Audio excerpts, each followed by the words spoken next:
জি। জনাব অ্যাডভোকেট রশিদ, আপনাকে যে প্রশ্নটা আমি শুরুতেই করতে চাচ্ছি, যে দুদিন আগে আপনার নামে একটা ফটো কার্ড আমি দেখতে পেলাম সোশ্যাল মিডিয়াতে, এবং বিভিন্ন সরকারি প্রতিষ্ঠানে, কর্পোরেশনে, স্বায়ত্তশাসিত প্রতিষ্ঠানে একসঙ্গে বেশ কয়েকজন দলীয় লোককে নিয়োগ দেওয়া হয়েছে। আপনি এটা নিয়ে উদ্বেগ প্রকাশ করেছেন। তো একটা দলীয় একটা রাজনৈতিক সরকার যখন আসে, তো তারা তো চাইতেই পারে যে তাদের যে নীতি আদর্শ সে অনুযায়ী প্রতিষ্ঠানগুলো চলবে। এখানে উদ্বেগ আপনি কেন প্রকাশ করছেন? আচ্ছা, এটার মস্ত বড় কারণ হচ্ছে যে আপনি ধরেন এই কর্পোরেশন গুলিতে আপনি আপনার দলের অর্গানাইজিং সেক্রেটারি, আপনার দলের যুগ্ম সেক্রেটারি বা হোয়াট এভার, এদেরকে আপনি দিয়ে দিচ্ছেন। ওকে, এইগুলি হলো অনেক টেকনিক্যাল জায়গা।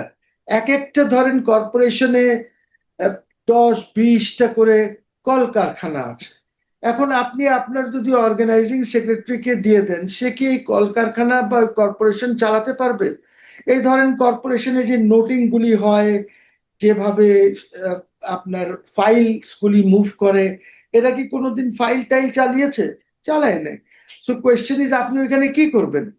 এই যে এই যারা পলিটিক্স দেখেন, এখন আমাদের এখানে এক সময় ছিল যখন শিক্ষিত লোকরা পলিটিক্স করতো, এখন ওই সময় নাই। এখন পলিটিক্স করে যে আমি কিভাবে বড় লোক হব, কিভাবে আমি বিএমডব্লিউ কিনবো, মার্সিডিজ কিনবো। সো যার কাছে রিক্সায় ওঠার পয়সা থাকে না, তারা গিয়ে পলিটিক্স করে এই পর্যায়ে যেতে চায়।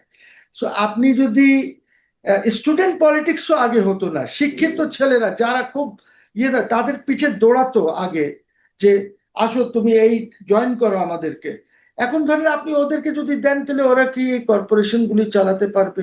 যেখানে অ্যাডিশনাল সেক্রেটারি লেভেলের লোকগুলি সবসময় চালিয়েছে। উনার আব্বার সময় তো এটা হয়নি, উনার আম্মার সময় এটা হয় নাই। তো এই জিনিসটা তো হচ্ছে মানে একদম খুবই ডেঞ্জারাস লেভেলের পলিটিসাইজেশন। সিমিলারলি আপনি দেখেন, আহ, আপনি ইউনিভার্সিটিতে প্রফেসরদেরকে আপনি দেন, অফকোর্স আপনার লোককে দেন। হ্যাঁ, ইমাজউদ্দিন সাহেবের মতন যদি শিক্ষিত লোক থাকে, বানান ভাইস চ্যান্সেলর। মনিরুজ্জামান আপনারই লোক, বানান।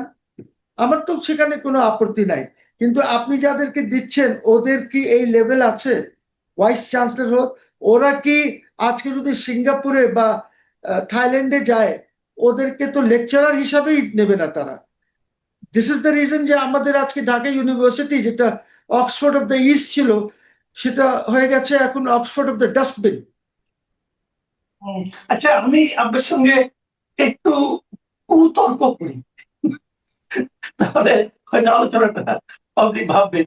দেখুন, আহ, খুবই টেকনিক্যাল একটা মিনিস্ট্রি পানি সম্পদ মন্ত্রণালয়, খুবই টেকনিক্যাল একটা মিনিস্ট্রি আইসিটি মন্ত্রণালয়, মন্ত্রণালয় যেটা মানে প্রযুক্তি মন্ত্রণালয়, অথবা ধরেন ধর্ম মন্ত্রণালয়। এগুলো তো ওই বিষয়ের জ্ঞান না থাকলেও আমরা তো প্রচুর লোককে এই সমস্ত মন্ত্রণালয়ে মন্ত্রিত্ব করতে দেখছি।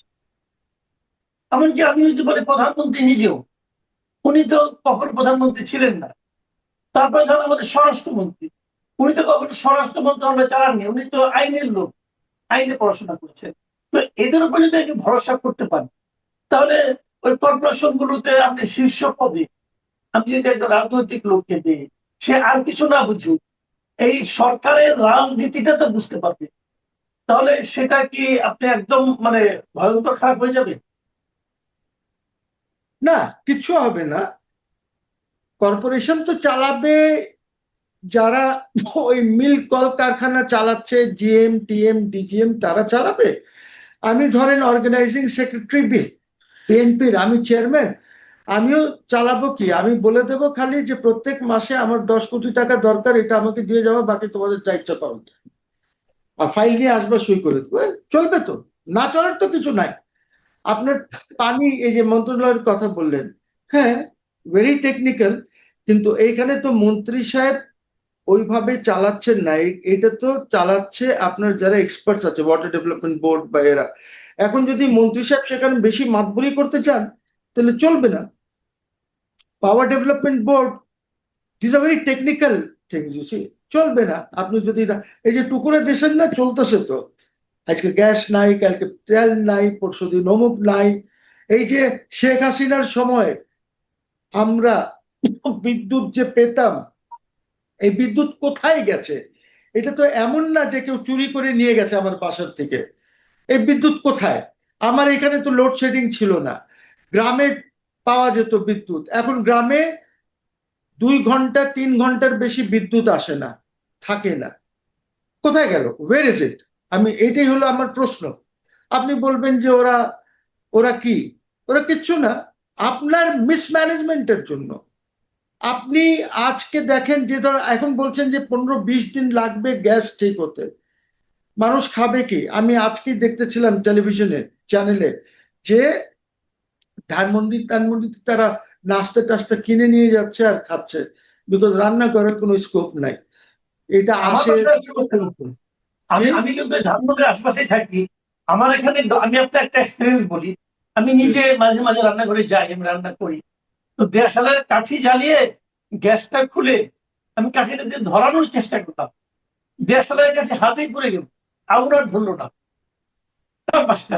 এখন আমাকে আপনি একটা কথা বলেন তো দেখি, আপনি তো আইনজীবী, আপনি আইনের লোক, আমাকে একটা পরামর্শ দেন। আমি গত 2 মাস ধরে এরকম চলছে আমার, কিন্তু আমাকে কিন্তু গ্যাসের জন্য বিল দিতে হচ্ছে। তাহলে সরকারের কি উচিত হবে আমাকে গ্যাস না দিয়ে আমার কাছ থেকে বিল নেওয়াটা? না না, এইটাই তো হলো তফাৎ between a third world country and a first world country. ওইখানে আপনাকে রিবেট দিয়ে দেবে, কোনো কিছু করবে। এখানে তো এগুলি হবে না। এটা তো আমাদের ভাগ্য ভালো যে ওই রেটেই নিচ্ছে। আমি আমার একটা ছোট এক্সপিরিয়েন্স বলি। আমাদের এখানে প্রিপেড ইলেকট্রিক মিটার, জি জি, আমার এখানে তাই। হ্যাঁ। এইটা কন্ট্রোল করে কখন কত দাম বাড়ায় না বাড়ায় কিছুই জানি না, বিকজ কম্পিউটার দিয়ে ওরা কন্ট্রোল করে। এখন একটু আগে আমাকে ফোন করে বলা হলো যে কার্ডে টাকা ভরা হয়েছে, কিন্তু ওই কার্ড মিটারে টাকা ভরতে পারতেছে না, কার্ড কাজ করছে না। কার্ড এখন গেছে ইলেকট্রিসিটি অফিসে, 400 টাকা লাগবে কার্ড আনতে।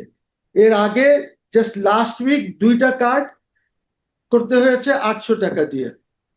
এইগুলি কি তামাশা না? এইগুলি এইগুলি তো লুট। এগুলি না, আমি ঠিক আছে দিচ্ছি, বাট ধরেন আরেকটা লোক, তাকে যদি আপনি বলেন যে সে মাসে 500 টাকার ইলেকট্রিসিটি খরচ করে, আর যদি 400 টাকা লাগে কার্ড চেঞ্জ করতে, তাহলে তার কি হবে? মানে গভর্নমেন্টের, শোনেন, গভর্নমেন্টের এই কোনো কিছু চিন্তা ভাবনা নাই জনগণ এর জন্য। গভর্নমেন্ট চিন্তাই করে না, একদমই চিন্তা করে না। এরা চিন্তা করে শুধু নিজেদের জন্য, নিজের লোকদেরকে প্রোভাইড করতে হবে সবখানে। বুঝছি, এটা চলছে, এটা চলবে। কাজে আপনার university Oxford of the east is has become Oxford of the dustbin হবে। আরো ইউনিভার্সিটিজ, আপনার লোকজনের তো আপনার 500-র মধ্যে তো একটা আসে না, 500 ইউনিভার্সিটির মধ্যে আপনি নাই। আপনি আছেন কোথায়? আজকে আপনি আজকে ওই গোরের সাথে আলাপ হয়েছে যে Americans will come and invest, ওরা অনেক ইনভেস্টমেন্ট করতে চায়, প্রধানমন্ত্রীর সাথে আলাপ হয়েছে, কিছু না, একটা ডলারও আসবে না। এইগুলি হলো নাইসিসিটিস। এখন প্রাইম মিনিস্টারকে কি বলবে? কালকে খলিলুর সাথে যে আলাপ করেছে, ওইগুলি আর আলাপ না করে ওনাকে বলেছে আমরা ইনভেস্টমেন্ট করতে চাই, অমুক করতে চাই। তো আপনার এয়ারপোর্টে ভিসা ছাড়া বলা আছে investors can come without visa, এয়ারপোর্টে দেওয়া হবে। আমাকে ইনভেস্টার্সরা বলেছে, বিদেশি, বলে এয়ারপোর্টে ভিসা নিতে 2 ঘন্টা বসে থাকতে হয়, 2 আওয়ার্স লাগায় ভিসা দিতে। আপনি এটাকে ঠিক করেন না কেন? কোনো প্রবলেম নাই, আপনি বলে দেবেন অনলাইন, ভেরি সিম্পল প্রসেস, এটা করবেন, আপনার ফোনে থাকবে, আইসা এখানে দেখাবেন, সে আপনাকে স্ট্যাম্প করে দেবে, বলবে এতদিনের জন্য দিয়ে দেবেন, হয়ে গেল। 2 ঘন্টা বসবে কেন? আপনার যা ফিস দরকার ফিস নিয়ে নেন ক্যাশে, অসুবিধা নাই। আপনি আপনি এর জন্য কি বলবেন? এটা কি আসলে মানে তারা কাজটা পারে না, মানে অযোগ্য, নাকি তারা পারে কিন্তু করে না? সিস্টেমের problem, it's a systemic problem. আপনি সিস্টেমগুলি ঠিক করে দেন, অটো সিস্টেমে চলবে। আর এখন তো ইটস ভেরি ইজি, টেকনোলজি আছে তো, আপনাকে এত কিছু তো করতে হবে না, একদম 2-3 মিনিটে ক্লিয়ার করেন। আপনাকে ইমিগ্রেশনে গিয়ে দাঁড়াবেন কেন? আপনি বাংলাদেশি, আপনি দেখাবেন আর ভিতরে ঢুকে যাবেন, আপনার তো কিছুই লাগবে না। সো এই জিনিসগুলি সিস্টেমের problem. Just change the system. System ঠিক করেন। সিস্টেম ঠিক করবে কে? সিস্টেম ঠিক করতে গেলে আপনার যে আয় হয় না, যদি আপনি সিস্টেম ঠিকই করে ফেলেন আপনার তো কোনো আয়টাই হবে না, তখন সমস্যা আছে। হ্যাঁ, এইটা একটা বড় সমস্যা। তো we are very corrupt country, অনেক কারাপ্ট আমরা, কি তাহলে করবো না। এখানে একটা কথা আমি আপনার কাছে মানে আসলে বলতে চাচ্ছি যে আপনি তাহলে আহ কি পরিবর্তন, ইতিবাচক কোনো পরিবর্তন দেখছেন না এই মুহূর্তে? গভর্নমেন্টের মধ্যে কোনো ধরনের পরিবর্তন? জি জি জি না জি না জি। না না না না না না না। পরিবর্তন করার মতন এই গভর্নমেন্ট না তো, বিকজ এই গভর্নমেন্টের ক্যাবিনেট যেটা আছে এর মধ্যে কোনো ডেপথ নাই, ক্যাপাসিটি নাই টু ব্রিং ইন চেঞ্জেস। প্রশ্নই ওঠে না। আপনি বাজেট দেখেন, আজ আপনি ফরেন মিনিস্ট্রি দেখেন, কালকে এই যে 2 দিন এই যে ওদের যে মিটিং হয়েছে, পার্লামেন্টারি কমিটির যে মিটিং হয়েছে, এক্সটার্নাল অ্যাফেয়ার্স যে শশী থারুর যেটা প্রিসাইড করেছে, সেখানে তারা বলছে যে গঙ্গা চুক্তি ডিসেম্বরে শেষ হয়ে যাচ্ছে, এইটা নিয়ে তো আমাদের আলাপ করা দরকার। দরকার তো আমার আলাপ করা। ওর আগে তো ওইটার একটা কমিটি আছে, কমিটি আসবে, বসবে, তারপরে আপনি এটা নিয়ে এগোবেন। তো আমরা কি আলাপ করছি, উদ্যোগ নিচ্ছি? আমরা তো উদ্যোগ নিচ্ছি না। আমরা তো বলছি ইন্ডিয়াকে, আমি বড় power, Bangladesh is a much bigger power than India. আমার কাছে যা আছে ইন্ডিয়ার কাছে নাই। আমাদের অবস্থা। ওরা আচ্ছা বলেছে কমিটি মিটিং 2 দিন আগে, ওই 2 দিন জি আগে। আরো দেখেন আমরা কিভাবে জিনিসগুলি ইয়ে করি। ওইখানে যে লিখিত রেজলিউশন হয়েছে সেখানে বলা হয়েছে শেখ হাসিনার ব্যাপারে ওই ইয়ে যে আপনার এইটা নিয়ে কথা উঠেছিল, ওই এক্সট্রাডিশন, ওরা বলেছে আমরা এক্সামিন করতে, কিন্তু এক্সট্রাডিশন তো হবে না, ওইটা আইনে কভার করে না ওই ট্রিটিতে। তারপরে তারা ওই বলেছে যে না না, আমরা তো শেখ হাসিনাকে পলিটিক্স করার জন্য, আহ, আরেক দেশে পলিটিক্স করার জন্য আমরা অনুমতি দিচ্ছি না। হ্যাঁ, এইটাকে তারা ট্রান্সলেট করেছে যে বাংলাদেশে। নো, ল্যাঙ্গুয়েজটা হলো এনাদার কান্ট্রি, আরেকটি দেশে। তো বাংলাদেশ ইজ নট আরেকটি দেশ ফর শেখ হাসিনা, ওইটা শেখ হাসিনার দেশ তো বাংলাদেশ। তো আচ্ছা আচ্ছা আচ্ছা। আপনি মিস ইন্টারপ্রেট করুন, ওইখানে শব্দ হচ্ছে এনাদার কান্ট্রি তে পলিটিক্স করার জন্য। কিন্তু শেখ হাসিনার তো Bangladesh is her country, it is not another hmm, country. You have to understand. এখানে আমরা সব পত্রিকা হেডলাইন করে দিয়েছি। হ্যাঁ, এসব বোগাস কথাবার্তা। মানে আমাদের তো বুঝ সুঝের খুব অভাব আছে। I am sorry to say this, but this is what it is. ওদের ল্যাঙ্গুয়েজ হচ্ছে এনাদার কান্ট্রি, ইন্টারপ্রেট করেন এনাদার কান্ট্রি। শেখ হাসিনা, বাংলাদেশ কি শেখ হাসিনার কান্ট্রি না? সে কি নেপালে গিয়ে হস্তক্ষেপ করবে? No, it's a diplomatic language they have use, যে ওরা ডাইরেক্ট না বলে যে শেখ হাসিনা তো করতেই পারে, এই জন্য এনাদার কান্ট্রি। অ্যানাদার কান্ট্রিটা কি শেখ হাসিনার জন্য অ্যানাদার কান্ট্রি নাকি হোস্ট কান্ট্রির জন্য another? It can be any other country except Bangladesh.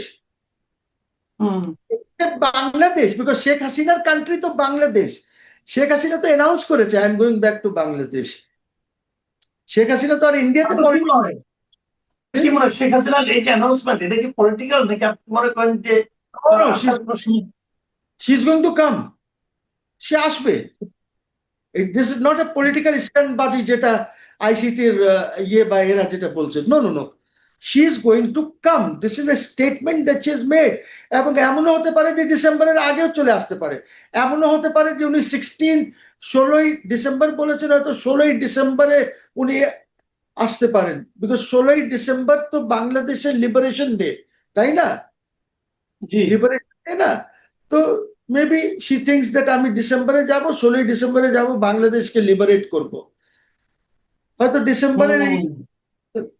এই ডেট, এটা খেয়াল রাখতে হবে। This could be a political ইয়ে, যে 16ই ডিসেম্বরে যাব, যেদিন বাংলাদেশ লিবারেট হয়েছে আমি আবার বাংলাদেশকে লিবারেট করব।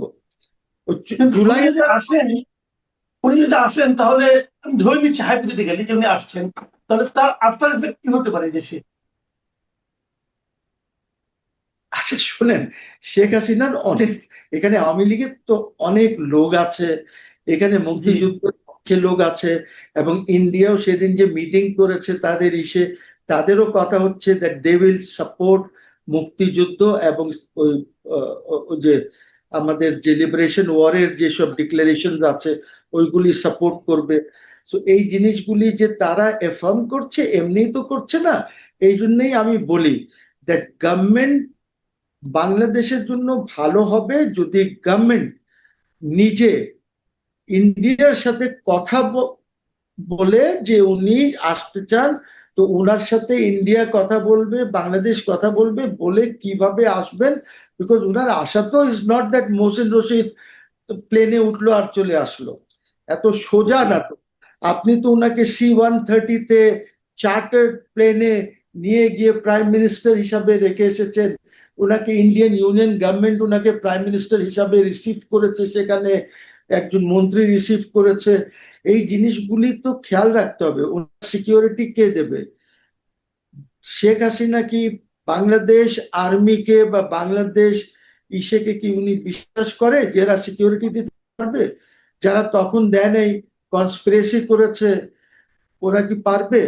তাহলে সিকিউরিটি কিভাবে প্রোভাইড করা হবে? কি এখানে কোনো ইন্টারন্যাশনাল ফোর্স ওনাকে সিকিউরিটি প্রোভাইড করবে, না the Indians will provide her security?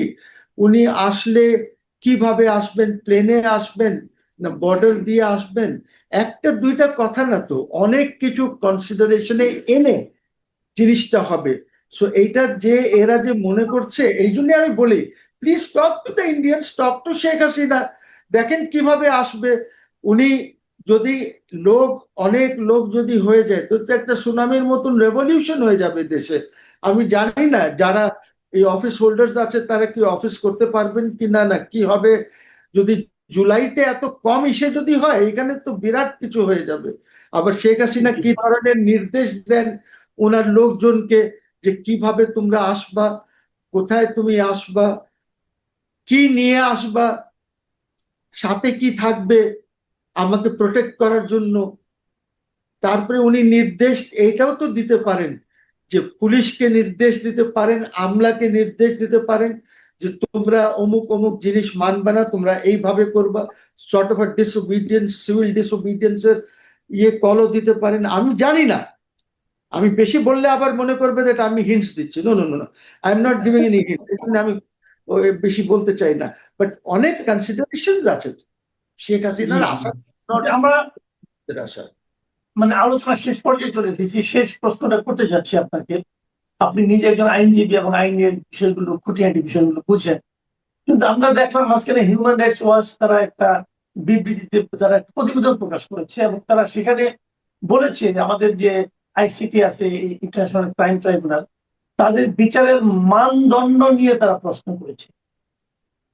তো এই যে মানদণ্ড নিয়ে প্রশ্ন তোলাটা আমরা আগেও দেখেছি, কিন্তু আগে যখন শেখ হাসিনার আমলে যখন ICT ছিল তখনও এই মানদণ্ড নিয়ে প্রশ্ন উঠেছিল। আপনি আসলে কি আপনার কাছে এটা কি মনে হয়, এটা আসলে কি? আমি তো ইন্টারন্যাশনাল ক্রাইমস ট্রাইব্যুনাল যে ইলিগাল, আনকনস্টিটিউশনাল, এটা নিয়ে রিট করেছি, আমাকে তারা হারিয়ে দিয়েছে। আমি এখানে বলেছি, কোর্টে বলেছি যে দেখেন আমাকে হারায় দেন, কোনো অসুবিধা নাই, আমি না হয় আপিল করব। কিন্তু প্রশ্ন হচ্ছে যে আজকে যিনারা আছেন ওনাদের বিরুদ্ধেও যদি আমি ব্যবহার করি চেঞ্জ করে, অ্যামেন্ডমেন্ট করে, তাহলে কি হবে? Now coming back to it, see American ambassador ছিল একজন, সে এখানে মিস্টার র্যাপ না কি নাম ছিল, উনি এখানে এসে তখন শেখ হাসিনার সময় এসে বলেছেন পদ্ধতি ঠিক না, এটা ঠিক হচ্ছে না। হিউম্যান রাইটস ওয়াচ সবাই বলেছে, সবাই, অল ইন্টারন্যাশনাল অর্গানাইজেশন তখনও বলেছে, এখনো বলছে। কেন? আমি বলি আপনাকে, এইটা করা হয়েছিল একটা বিশেষ উদ্দেশ্য নিয়ে। এই ICT দেখেন 5ই জুলাই না 15 জুলাই সংবিধানের প্রথম এমেন্ডমেন্টটা আসে, এমেন্ডমেন্ট দিয়ে 47(3) অ্যাড করা হয় আর্টিকেল, যেখানে বলা হয় যে এরকম বিচার হবে, এটা কেউ চ্যালেঞ্জ করতে পারবে না, ট্রাইব্যুনাল হবে, ট্রাইব্যুনাল কেউ চ্যালেঞ্জ করতে পারবে না। তার 5 দিন পর একটি ট্রাইব্যুনাল সৃষ্টি করা হয়, কবে? 73-এ। আমরা 73-এ এইটা হওয়ার আগে আমরা 73-এ দিল্লিতে এগ্রিমেন্ট করে আমরা 90,000 POWs দেরকে পাঠিয়ে দিলাম পাকিস্তানে, রেখে দিলাম 195 এবং যদি আপনি প্রিএম্বল দেখেন এই আইনের, ওইখানে ওই কনস্টিটিউশনাল অ্যামেন্ডমেন্টের সাথে লিঙ্ক করা আছে, মিনিং যে এটা 195 যেটা রেখে দিয়েছে ওদের জন্য। আমরা 1974-এ দিল্লি এগ্রিমেন্ট করে ওদেরকে বললাম যে তোমাদেরকে আমরা মাফ করে দিলাম, ক্লেমেন্সি দিয়ে দিলাম, যাও চলে যাও, সবাইকে ছেড়ে দিলাম, আর এটার কোনো কার্যকারিতা রইল না আইসিটির। তো আমরা এইটাকে অপব্যবহার করে আসতেছি এখন। আচ্ছা, এই যে মেজর যাকে অ্যারেস্ট করা হয়েছে ওই জিয়াউর রহমানকে গুলি মারার জন্য, যে ডেসার্টার হিসাবে তার ট্রায়াল চলছে, ওর কি দরকার? ওর আইসিটিতে কি করছে সে যে ওকে আইসিটিতে নিলেন? ফরওয়ার্ড এই যে যাকে ইচ্ছা আপনি একে কেন আইসিটিতে নিলেন? এই লতিফ সিদ্দিকীকে forward did you take? Latif Siddiqui তো ক্যাবিনেটেও ছিল না, কোনো কিছুই করে নাই, কেন নিলেন লতিফ সিদ্দিকীকে বলেন? এইসব ফাইজলামি করার একটা লিমিট আছে, বুঝছেন? আমরা লিমিটের বাইরে চলে যাচ্ছি একদম। কাজে এইটার একটা রিপারকাশন তো আছেই, ওইটা হবে, আমাদেরকে ফেস করতে হবে। আমরা যারা নিরহ নাগরিক, আমাদের জন্য অসুবিধা হবে। It is illegal, unconstitutional ICT. জি, আমি হারি, ধন্যবাদ। জি জি, আপনি কি বলছিলেন আপনি শেষ করেন। আমি বললাম যে আমি হারি বা জিতি, আমি তো চ্যালেঞ্জ করছি সবাইকে বাঁচানোর জন্য, দেশকে ঠিক রাখার জন্য। দেখেন 106 করলাম, হ্যাঁ 106 রেকর্ডে নাই, সুপ্রিম কোর্টের কাছে নাই এটা, হ্যাঁ হারাই দিল, অ্যাপেলেট ডিভিশন পর্যন্ত হারাই দিল, রিভিউ করে ছেড়ে দেব, কোনো সময় সুযোগ হলে এইগুলি আবার ঘাটাঘাটি হবে।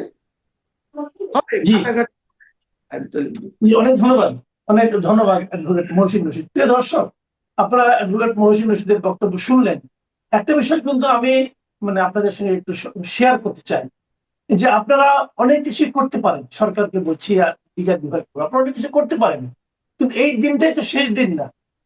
এই বিচার আপনারা সিদ্ধান্ত নিয়ে পরবর্তী সময়ে দেশের মানুষ, বিদেশের মানুষ, আইনের মানুষ যারা আছেন তারা কিন্তু আলোচনা করবেন, এবং সেই আলোচনায় যদি আপনাদের অবস্থানটা সুস্পষ্ট না হয়, যৌক্তিক না হয়, তখন একবার চিন্তা করে দেখবেন তখন আপনাদের নেতারা কি বলবেন। ভারতে বসে রাজনৈতিক কর্মকাণ্ড চালাতে পারবেন না শেখ হাসিনা, এটি মোদী সরকারের সিদ্ধান্ত। বহু পুরনো সিদ্ধান্ত। বাংলাদেশের মানুষের স্মৃতিশক্তি দুর্বল। শেখ হাসিনা আমাদের এখানে আছেন, কিন্তু তাকে আমরা কোনো রাজনীতি করতে দিই না, এটা ভারত সরকারের ঘোষিত নীতি। এই পারবেন নার মধ্যে ভার্চুয়ালি করতে পারবেন, ঘরোয়া রাজনীতি করতে পারবেন, শুধুমাত্র মাঠে ময়দানে বেরিয়ে রাজনীতি করতে পারবেন না, তাই কি? কোথায় রাজনীতি করছেন আপনারা? রাজনীতি করছেন, আমরা বলছি রাজনীতি করছেন না।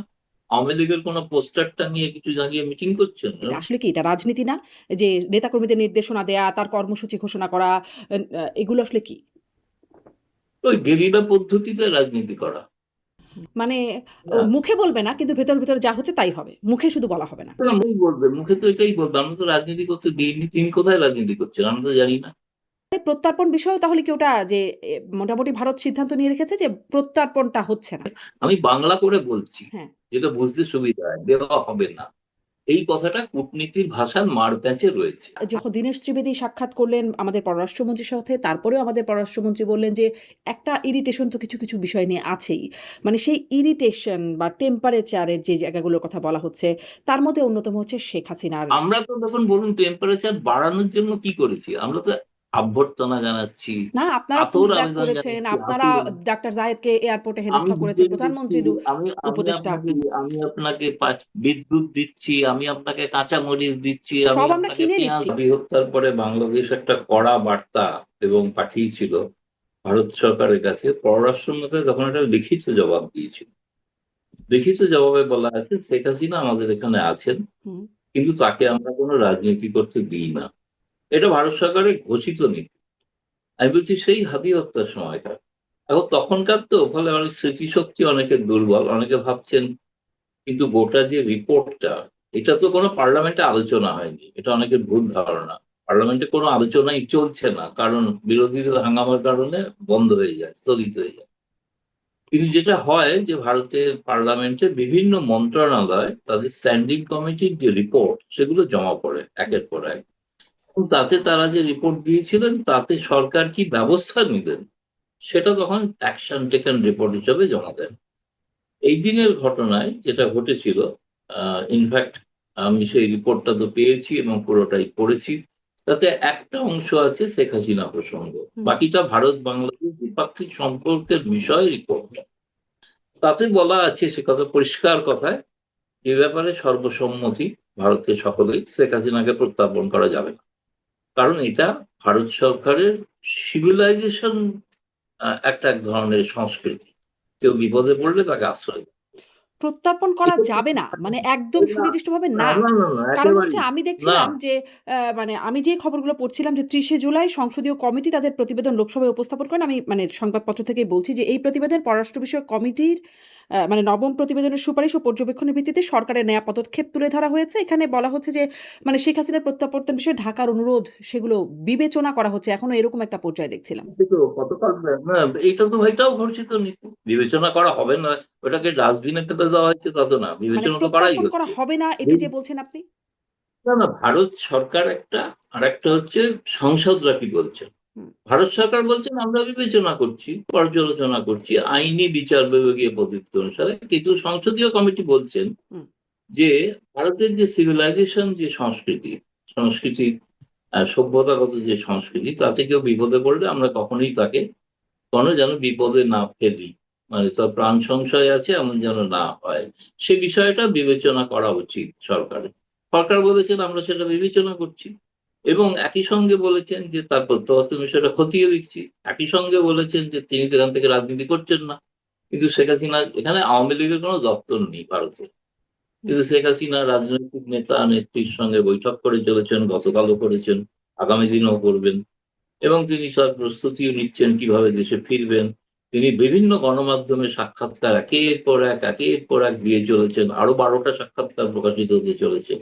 তার মধ্যে সর্বশেষ তো বোধহয় জানেন যে এপি প্রকাশিত হয়েছে, ভারতের প্রথম একটি ম্যাগাজিনে, আউটলুক ম্যাগাজিনে দীর্ঘ সাক্ষাৎকার প্রকাশিত হয়েছে, এবং আগামী কয়েকদিনের মধ্যে আরো কয়েকটি জায়গায় প্রকাশিত। তার আগে তো জাপানের কিবোর্ডে প্রকাশ করেছে সংবাদ সংস্থা, এবং সাউথ চায়না মর্নিং পোস্ট এখনো প্রকাশিত হয়েছে কিনা জানি না, কিন্তু ব্লুমবার্গ সাক্ষাৎকার নিয়েছে, সেটাও প্রকাশিত হতে পারে। ফলে তিনি তো দেখুন, তিনি সাক্ষাৎকার দিয়ে যাচ্ছেন, চলছে, এবং তিনি নেতা নেত্রীর সঙ্গে বৈঠক করছেন, তার যেটা স্বাভাবিক, যেটা করার কথা সেটাই করছেন। কিন্তু আমরা বলছি তিনি রাজনীতি করছেন না। আমাদের তাহলে কি ভারত এটা একটা সরকারের দ্বিচারিতা না? গঠিত মানে নীতি তিনি হলো, সবই করছেন, রাজনৈতিক নির্দেশনা দিচ্ছেন, কর্মসূচি দিচ্ছেন। রাজনীতিতে তিনি তো বলছেন না যে প্রকাশ্যে বেরিয়ে এসে যে সভা করছেন না তো প্রকাশ্যে, যে আজকে আমি এদের সঙ্গে মিটিং করলাম, করে এই সিদ্ধান্ত না, নিলাম। কিন্তু ঘরোয়া, ঘরের মধ্যে একটা বৈঠক কিন্তু হচ্ছে, তাতে রাজনীতিও তো আমরা ঘরোয়া ভার্সনও সাংবাদিকরা আছে। কানাঘুষি, এখন রাজনীতির ঘরোয়া মানে ঘরোয়া ভার্সন আমরা আছে, তাদেরকে ভার্চুয়াল ভার্সন আছে। ভার্চুয়াল কর্মীদের দিচ্ছেন। হুম। সেটা তো গণমাধ্যমকে তো এখন আটকানো যাবে না, সোশ্যাল সামাজিক গণমাধ্যমকে আটকাবেন কি করে, কে আটকাবে? তার সার্ভারটা কোথায়? ভারতের হাতে তো সার্ভার নেই যে ভারত সুইচ অফ করে দেবে আর বন্ধ হয়ে গেল সব।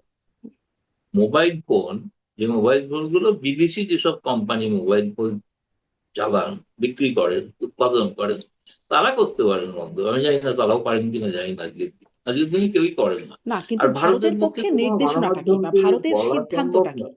গৌতম লাহিড়ী, আমার প্রশ্নটা এখানে যে ভারতের সিদ্ধান্ত শেখ হাসিনা তাকে মানে রাজনৈতিক কর্মকাণ্ড করতে পারবেন না। এই পারবেন নার মধ্যে না, ভার্চুয়ালি করতে পারবেন, ঘরোয়া রাজনীতি করতে পারবেন। শুধুমাত্র মাঠে ময়দানে বেরিয়ে না, রাজনীতি করতে পারবেন না, তাই আমরা কি? তো বলছি রাজনীতি, ভারত সরকার তো বলছে রাজনীতি তিনি করছেনই না। কোথায় রাজনীতি করছেন? আপনারা রাজনীতি করছেন, আমরা তো বলছি রাজনীতি তো করছেন না। আওয়ামী লীগের কোনো পোস্টারটা নিয়ে কিছু জানিয়ে মিটিং করছেন, এরকম তো কিছু না, করছেন না। কিন্তু আওয়ামী লীগ কর্মীদের কার নির্দেশনা ঘরে দিচ্ছেন। ও দরজা বন্ধ করে, সেটা হ্যাঁ, কি করে সেখানে এখন কি করে? আপনারা মনে করছেন আমরা সাংবাদিকরাও খবর রাখার চেষ্টা করি, যারা ডাকাত করেন তাদেরকে আপনিও অনেকে ইন্টারভিউ নিয়েছেন, তাই না? ইন্টারভিউ নিয়েছেন, তারা কি বলছেন, কেমন দেখলেন শেখ হাসিনাকে, এমনও কথা শোনা যাচ্ছে, চমৎকার দেখেছেন, খাওয়া দাওয়া হুম। করেছেন, কেমন আছো ইত্যাদি, সবই তো তারাই তো বলেছেন না, আপনাদের সাংবাদিক তো বলছেন। ফলে কিন্তু ঘরের মধ্যে কি আলোচনা হলো না হলো সেখানে তো আর কিছু, সেরকম কিছু তো প্রকাশ্যে শেখ হাসিনা কিছু বলছেন। আর শেখ হাসিনা তো প্রকাশ্যে বলছেন, শেখ হাসিনার কথাগুলো একদম সবাই শুনছি আমরা, তারপরেও বলছেন না তিনি ফিরবেন, তিনি নির্দেশনা দিচ্ছেন, মানে ইন্টারভিউতে বলছে, এটা তো ইন্টারভিউতে বলছে।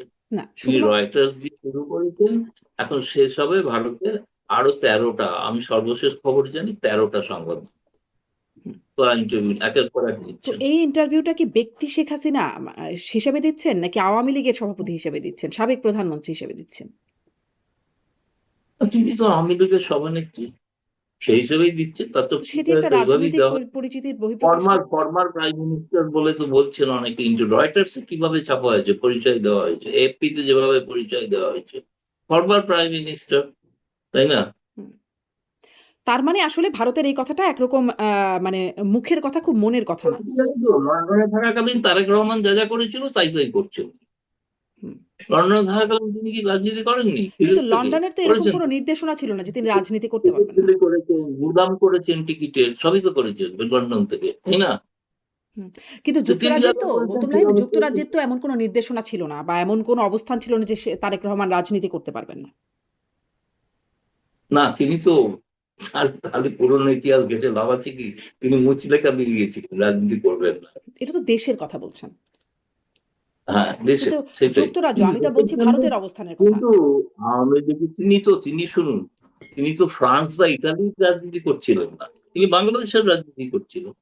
স্বাভাবিক, এটা এইভাবেই করে থাকেন এরা সকলেই। এটাতে আপত্তির কিছু নেই, কোনো আপত্তি করেনি তারেক রহমান নিয়ে।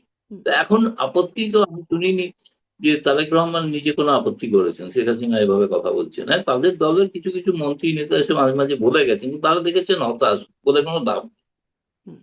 মানে কারণ এটাই হচ্ছে, তাহলে কি কনক্লুশনটা এটাই? গণমাধ্যমকে বলতে পারবে না, ভারত সরকার কোনো গণমাধ্যমকে বলতে পারবে না বাংলাদেশের সরকারের মতো এখানে বলা গণমাধ্যমকে চাপতে পারবেন না, এখানে ভারত সরকার বলতে পারবে না না মানে যে বাংলাদেশের এই গণমাধ্যমের অবস্থা খারাপ, সেটি রয়টার্সকে বলবেন আপনি শেখ হাসিনা ইন্টারভিউ কেন নাকি নিয়েছেন, ধমকাবে বা চাকরি খেয়ে দেবে রয়টার্সে, যেটা বাংলাদেশে ঘটছে সেটা এখানে ঘটে। ভারতে এখানে মুক্ত স্বাধীন সকল ব্যাপার। জনাব গৌতম লাহিড়ী, একটুখানি বলি যে ভারতে মুক্ত স্বাধীন গণমাধ্যম, কিন্তু রিপোর্টার্স উইদাউট বর্ডারের যে রিপোর্টটা, তাতে কিন্তু বাংলাদেশের যে গণমাধ্যমের স্বাধীনতায় ভারতের অবস্থান পেছনে, পাকিস্তান প্যালেস্টাইনের যে পেছনে ভারতের গণমাধ্যমের স্বাধীনতা। সেটা কি, তাতেই এই অবস্থা, তাহলে এর চেয়ে উপরে উঠলে কি হতো?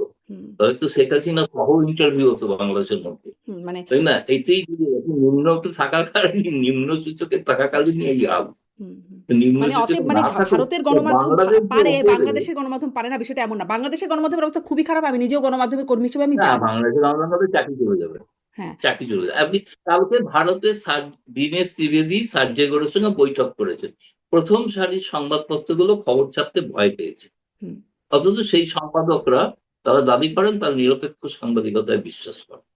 কেন মানে এরকম ধরেন আপনারাও অনেক কিছু সংবাদ প্রকাশ করেন না, বা করলেও পার্সিয়াল করেন, সেই আলোচনাটা অবশ্য আজকের না। আপনি বলছেন যে সেটা তো নিশ্চয়ই সবকিছু, একটা গণমাধ্যমের তাদের স্বাধীনতা আছে, সম্পাদকীয় নীতি আছে, সব বুঝলাম, কিন্তু একটা ঘটনা যেটা ঘটেছে আপনাদের এজেন্সির থেকে আমরা জানলাম, তাই না? আপনাদের ইউএনবি খবর করেছে ছবি সহ যে দীনেশ ত্রিবেদী হাই কমিশনের সঙ্গে সার্জেই গড়ের বৈঠক হয়েছে একটা, কিন্তু কোথাও মানে দু একটা ছেপেছে, কেউ ছাপেনি যেমন না, ছেপেছে দু একজন, সবাই নয়। যে এই প্রসঙ্গটা নিয়েও আসবো, খুব বিস্তারিত আলোচনা হয় নাই, তবে ওই যে গণমাধ্যমের স্বাধীনতা সূচকের কথা বলছিলাম, 2026-এর রিপোর্ট, বাংলাদেশের অবস্থান 152তম, খুবই নিচের দিকে। ভারতের অবস্থান আরও নিচে, 157তম। এবারে আসি যে মানে দুটো বিষয় নিয়ে কথা বলছি একই সাথে, শেখ হাসিনার প্রত্যর্পণ আর শেখ হাসিনা রাজনৈতিক কর্মকাণ্ড করতে পারবেন কিনা। তাহলে মানে আমি যদি কনক্লুশনটা নিই, যেমন চলছে শেখ হাসিনা যেভাবে রাজনৈতিক নির্দেশনা, কথাবার্তা, নেতাকর্মীদের সাথে কথা বলছেন, তেমনই চলবে, কোনো পরিবর্তন হবে না। কিন্তু ভারত সরকারকে জিজ্ঞেস করবেন, বলবেন যে এখানে আমরা রাজনীতি করতে দিচ্ছি। আমি একটু শুনি নাই, লাইনটা মিস করেছি। বলছি যেটা শেখ হাসিনা করে চলেছেন সেটা করে যাবেন, আচ্ছা, তাতে তো ভারত সরকার তো বাধা দেয়নি। কিন্তু ভারত সরকারকে আপনি যদি জিজ্ঞেস করেন এগুলো হচ্ছে কেন, বলবে কই রাজনীতি তো করতে দিইনি। আচ্ছা, মানে মুখে বলবে না, কিন্তু ভেতর ভেতর যা হচ্ছে তাই হবে, মুখে শুধু বলা হবে না। না, মুখে তো এটাই বলবে, মুখে তো এটাই বলবে আমরা তো রাজনীতি করতে দিইনি। তিনি কোথায় রাজনীতি করছেন আমরা তো জানি না, তা আপনারা জানেন, আমরা তো জানি না। রাজনীতি করছেন। এটাকে কি বলে তাহলে? আপনারা রাজনীতি এটাকে কি করছেন বলছেন? মানে ধরেন আপনিও দীর্ঘদিন আপনার সাংবাদিকতার অভিজ্ঞতা, আপনি অনেক মানে অভিজ্ঞ সাংবাদিক, জ্ঞানী সাংবাদিক। আপনার দেশি-বিদেশি অভিজ্ঞতা আছে। ফলে আপনার অভিজ্ঞতা থেকে কি বলে এটা? আসলে কি এটা রাজনীতি না? যে নেতাকর্মীদের নির্দেশনা দেয়া, তার কর্মসূচি ঘোষণা করা, এগুলো আসলে কি? ওই গেরিলা পদ্ধতিতে রাজনীতি করা। হুম। ফ্যাসিস্ট রাজত্বে যেভাবে রাজনীতি করতে হয় সেভাবে করছে। আচ্ছা, মানে করছেন রাজনীতি এবং তাতে ভারতের কোনো সময় আপত্তি নেই। যেভাবে দেখে করতো, লুকিয়ে করতো, তাই না? প্রকাশ্যে করতে পারতো না। হুম। তাহলে কি ভারতের বিষয়টা এরকম যে প্রকাশ্য রাজনীতি করতে পারবেন না, গোপনে করলে কোনো সমস্যা নাই। মানে এটা হচ্ছে ভারতের অবস্থান। না, গোপনে করছেন কোথায় সেটাই তো ভারত সরকার জানে না। ভারত সরকার বলছেন রাজনীতি তিনি করছেনই না। আপনারা এই যে আপনি বলছেন বললেন যে এটা তো তিনি সংবাদপত্রে ইন্টারভিউ দিচ্ছেন, নেতা কর্মীদের সঙ্গে ঘরোয়া বৈঠক করছেন। নির্দেশনা সেটা তো দিচ্ছেন। রাজনীতি করছেন নাকি তার পারিবারিক সুখ দুঃখের আলোচনা করছেন আমরা তো জানি না। মানে ভারত সরকার তো সেখানে উপস্থিত না। কিন্তু শেখ হাসিনা তিনি তো বন্দী নন, কারাগারে বন্দী নন, হুম, হুম, তাই না? তিনি একজন মুক্ত নেত্রী। হুম। ফলে তিনি তার মতো করে তার করছেন, তার নিজেদের লোকেদের সঙ্গে, ছেলে মেয়েদের সঙ্গে কথা বলছেন, পারিবারিক লোকেদের সঙ্গে কথা বলছেন, নেতা নেত্রী যারা ভারতে পালিয়ে আসতে বাধ্য হয়েছেন বা বিদেশে পালিয়ে আসতে বাধ্য হয়েছেন তাদের সঙ্গে কথা বলছেন। আর আর তিনি সোশ্যাল গণমাধ্যমের মাধ্যমে তিনি নেতা কর্মীদের যারা ঢাকায় বাংলাদেশে রয়েছেন তাদের সঙ্গে তিনি মাঝে মাঝে কথা বলছেন। কয়েকদিন আগেও তো বলেছেন। হুম, হুম। মানে দলকে সুসংগঠিত করছেন, নেতাকর্মীদের নির্দেশনা দিচ্ছেন, কমিটি দিচ্ছেন, আ মানে সবই দিচ্ছেন, কিন্তু মানে ভারত সরকার সেটাকে রাজনৈতিক করা বলতে প্রস্তুত না। কোনো তো মানে কমিটি তো তিনি কিছু দেননি। তো কমিটি তো আওয়ামী লীগের কোনো কমিটি তো হয়নি ছাত্রলীগের এখন। কমিটি হয়েছে। ছাত্রলীগের মাঝখানে কমিটি হয়েছে। ছাত্রলীগ, যুবলীগ সেগুলো চলছে। হয়েছে। ছাত্রলীগ আপাতত চলছে আর হুম। দেখছি আর বিভিন্ন জেলায় কমিটি দেওয়া হচ্ছে। আচ্ছা, মোটামুটি ধরি মাছ নাছুই পানি টাইপের একটা অবস্থা মনে হচ্ছে যে খুব প্রকাশ্যে বলা হচ্ছে না, কিন্তু আবার চলছে আরকি এরকম। মানে যা চলছিল তাই চলবে। এই হচ্ছে সামারি। আচ্ছা, আবার এবারে প্রত্যর্পণ বিষয়েও তাহলে কি ওটা যে মোটামুটি ভারত সিদ্ধান্ত নিয়ে রেখেছে যে প্রত্যর্পণটা হচ্ছে না বা খুব শীঘ্রই তার কোনো ওই সম্ভাবনা নাই? মানে কূটনীতির ভাষার আড়ালে আমি বাংলা করে বলছি, হ্যাঁ, যেটা বুঝতে সুবিধা হয়, দেওয়া হবে না। এই কথাটা কূটনীতির ভাষার মারপ্যাঁচে রয়েছে। আপনি আচ্ছা। যদি প্রশ্ন করেন তার উত্তর হচ্ছে আমরা পর্যালোচনা হুম, করছি। হুম, হুম, আমরা তো বলিনি পর্যালোচনাটা 2067 শেষ হবে কিনা। হুম, সেটা তো টাইম লিমিট, এটা বরং আপনাদের প্রশ্ন করা উচিত। আচ্ছা, এই পর্যালোচনাটা কবে শেষ হবে? হুম, আপনারা তো পর্যালোচনা করছেন, আইনি দিক দেখছেন, বিচার বিভাগীয় দিক দেখছেন, কবে এটা শেষ হবে? শেষ হচ্ছে না, তার জন্য দায়ী বাংলাদেশ সরকার। কারণ বাংলাদেশ সরকার কোনো কাগজপত্র দিচ্ছেন না। কিসের? গোটা রায়টা আপনি পড়েছেন? যেটা ফাঁসির রায় হয়েছে আপনি পড়েছেন কখনো? না, কোনো পুরো রায় ওয়েবসাইটে পড়িনি। পেয়েছেন? কিন্তু গণমাধ্যমের খবরটা শুধু কেন পড়েছি। নেই? হ্যাঁ, কেন নেই? হুম, তাদের তো ইংরেজি বানান ভুল, আমি জানি, আমার কাছে আছে। হুম, তাদের তো ইংরেজি বানান ঠিক করে দেখেন। ওটা কারেক্ট করতে গিয়ে দিলে হাস্যাস্পদ হবে। এই জন্য দায়ী। এই জন্য প্রকাশই করছেন। হুম, হুম, ওই ৩-৪ লাইন প্রকাশিত হয়। যেরকম আপনাদের ৩-৪ লাইন ছাপা হয়েছে। শেখ হাসিনাকে রাজনীতি করতে দেওয়া হবে না। পুরোটা ছাপা হয়নি। কিন্তু পুরোটা তো প্রকাশ্যে ভারতের পার্লামেন্টে জমা পড়েছে। এটা ওপেন ডকুমেন্ট। এরকম নয় যে কোনো গোপন ডকুমেন্ট। এটা প্রায় ধরুন ২০০-২৫০ পাতার ডকুমেন্ট। তাতে বিভিন্ন ক্ষেত্রের যে বিষয়গুলো আছে সেগুলো তবুও দেখলাম একটা বাংলা কাগজ আজকে ছেপেছে বাংলাদেশে, যে ভারত বাংলাদেশের সম্পর্কের মূল ভিত্তি হলো ৭১-এর মুক্তিযুদ্ধ, অর্থাৎ সেই বঙ্গবন্ধুর সময়।